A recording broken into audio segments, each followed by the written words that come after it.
imagine a grown female walking out of the bathroom and encountering a grown male,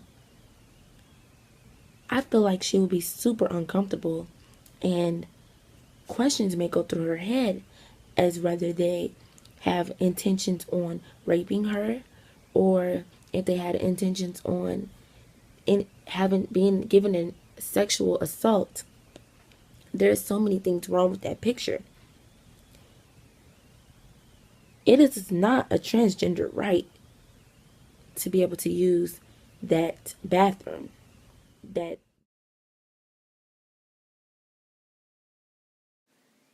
18 states have banned transgender discrimination.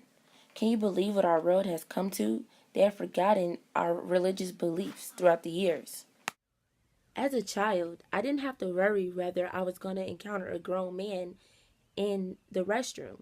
I always looked for older women for help or advice if I needed something in the public restroom. When parents drop their children off at school, the last thing they should be concerned about is whether someone from the opposite sex is going to walk into their children while they're in the bathroom. And I'm highly outraged about that because children are at school to feel safe and feel comfortable and protected. And parents live to protect their children. And I just feel like they shouldn't be exposed to the LGBT community at such a young age in elementary schools. It's absurd. And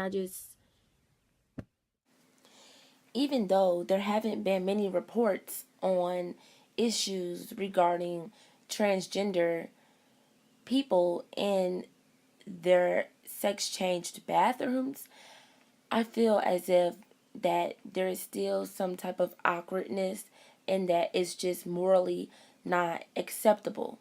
God created us to reproduce. He also created women to be the helper for the man. So, how is that possible if we have woman on woman and male on male relationships? It's not. It's completely the way God created our minds and bodies tells us his intentions for our sexuality. In Romans chapter 1 verse 20, it says, "Forever since the world was created, people have seen the earth and sky. Through everything God made, they can clearly see his invisible qualities, his internal power and divine nature. So they have no excuse for not knowing God and his intentions."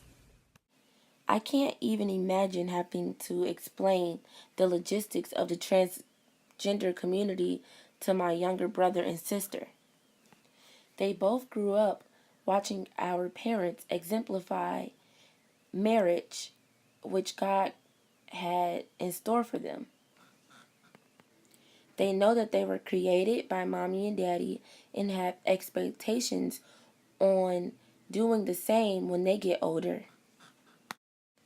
In conclusion, women and men should go in the restroom that corresponds with their biological sex. It is morally and religiously appropriate and can prevent issues causing people to feel uncomfortable and judgmental. It can also help young children's mind remain innocent for as long as possible.